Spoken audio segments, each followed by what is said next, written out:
Selamat berjumpa lagi dengan video saya dengan channel Autotech Channel. Kali ini kita akan coba belajar menggunakan OBD scan.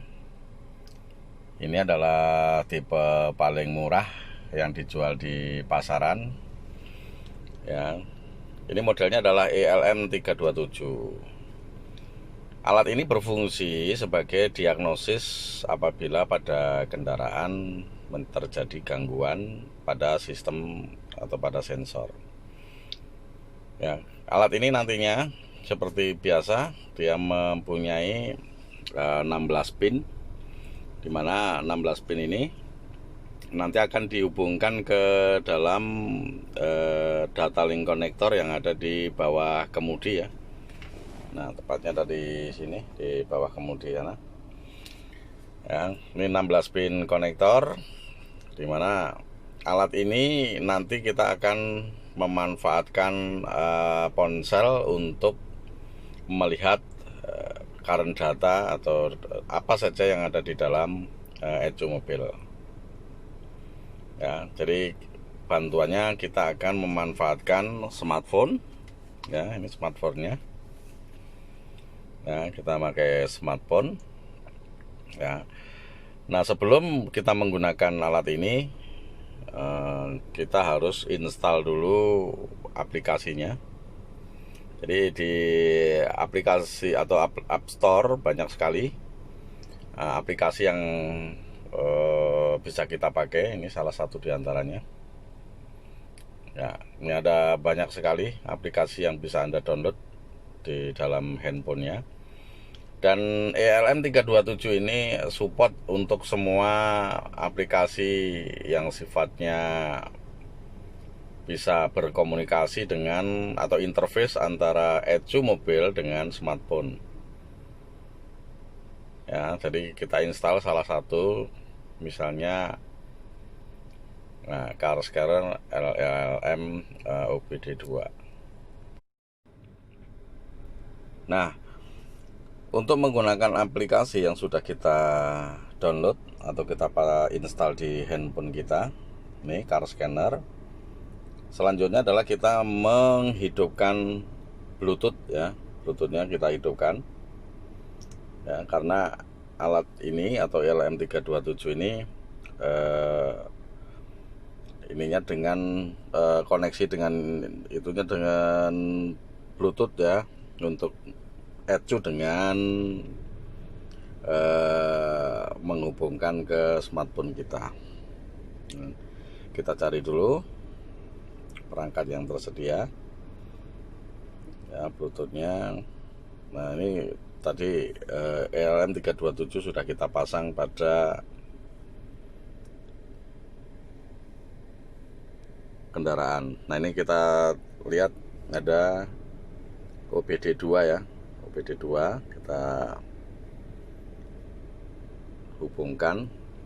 Dan ini kita diminta memasukkan pin ya, biasanya pinnya adalah angka 1 ya, 2, 3, 4 ya. Kita coba hubungkan, pasangkan ya. Kita tunggu apakah OBD nya ini bisa terhubung.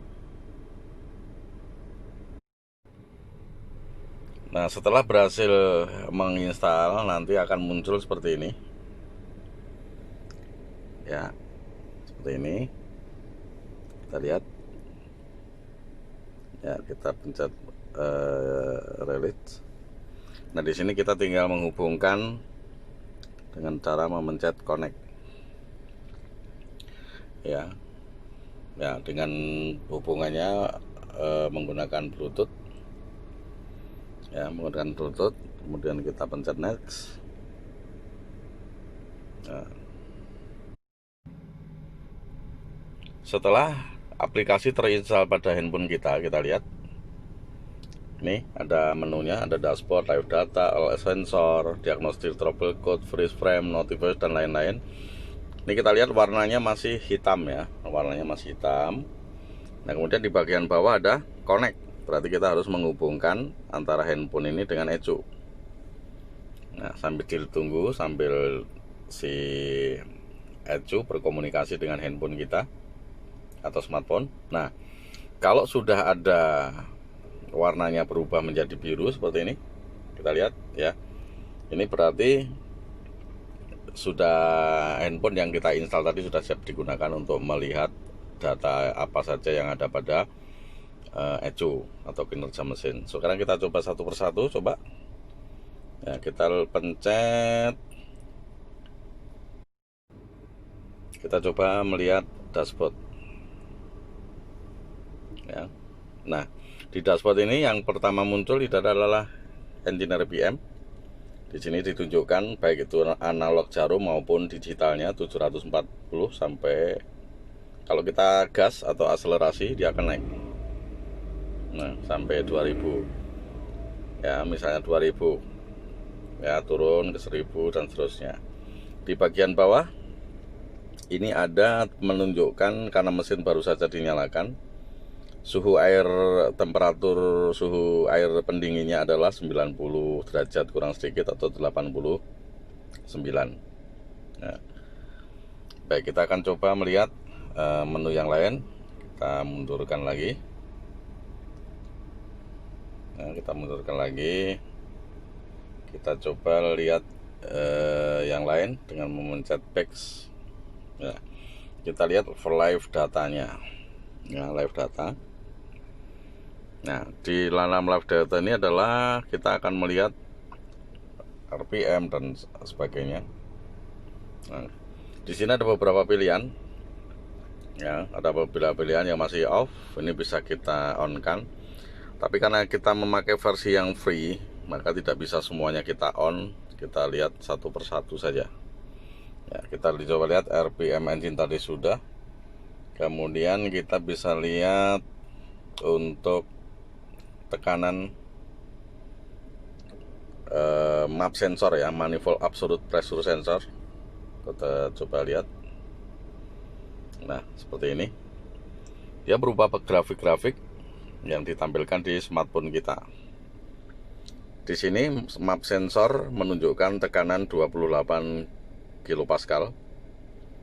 Ya, tekanan yang terjadi pada manifold absolute pressure sensor.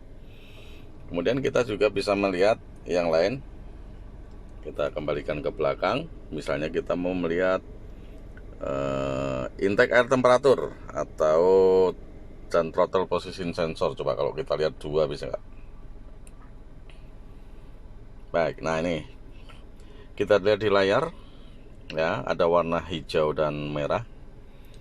Yang merah ini adalah menunjukkan intake air temperatur sensor pada kendaraan yang sedang kita uji. Nah, di sini menunjukkan 52 derajat Celcius, sedangkan posisi throttle katupnya adalah 10,2%. Nah, untuk melihat perbedaannya, kita akan melakukan akselerasi ya, untuk melihat throttle position sensor. Saya injak sedikit gasnya. Nah, ada peningkatan. Nah, dari tadi 10,2, kalau kita injak bisa sampai 17% dan seterusnya, tergantung dari kaki kita menginjak sedalam mana. Aplikasi ini memiliki menu yang sangat banyak, sekitar 90-an menu. Kita lihat ini ya, tapi kita harus bisa melihatnya satu-satu.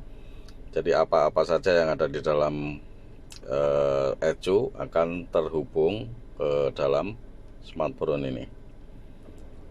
Nah ya, termasuk kita bisa melihat kecepatan kita pada saat berjalan. Tinggal kita memilih vehicle speed ya, vehicle speed. Kalau kita pencet vehicle speed, maka yang ditunjukkan adalah speedometer. Nah, tentu saja dia akan bekerja apabila kendaraannya sambil berjalan. Selanjutnya kita akan melihat apa yang ada dalam menu all sensor.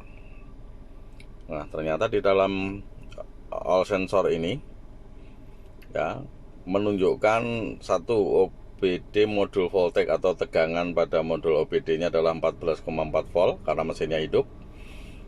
Kemudian untuk monitor status DTC clear ya, milnya off dan sebagainya, banyak sekali menunya juga ya. Nah di sini juga sudah ditunjukkan nih secara digital. Kita ambil contoh engine dot value-nya 20,39%, kemudian engine core land temperatur 90 derajat Celcius, kemudian intake manifold absolute pressure-nya 47 kPa, engine RPM 900 rpm dan seterusnya. Ini banyak sekali gitu ke bawah. Nah kita tinggal apa yang akan kita ketahui semuanya sudah tampil pada smartphone ini. Selanjutnya kita akan melakukan diagnostik kode atau kode kerusakan. Tetapi karena di sini lampu dashboardnya mati pada posisi mesin menyala, kita lihat ya putarannya. Jadi kalau misalnya kita pencet diagnostik trouble code, nah kita lihat ini ya, diagnostik trouble code-nya. Kemudian kita pencet read atau baca ya, ada 131 ya menu yang bisa dilihat. Nah hasil pemeriksaan baru saja kita periksa, no DTC phone. Jadi data trouble code-nya tidak ditemukan karena mesin ini masih normal atau dalam keadaan masih normal, karena kita hanya mau melihat current datanya saja.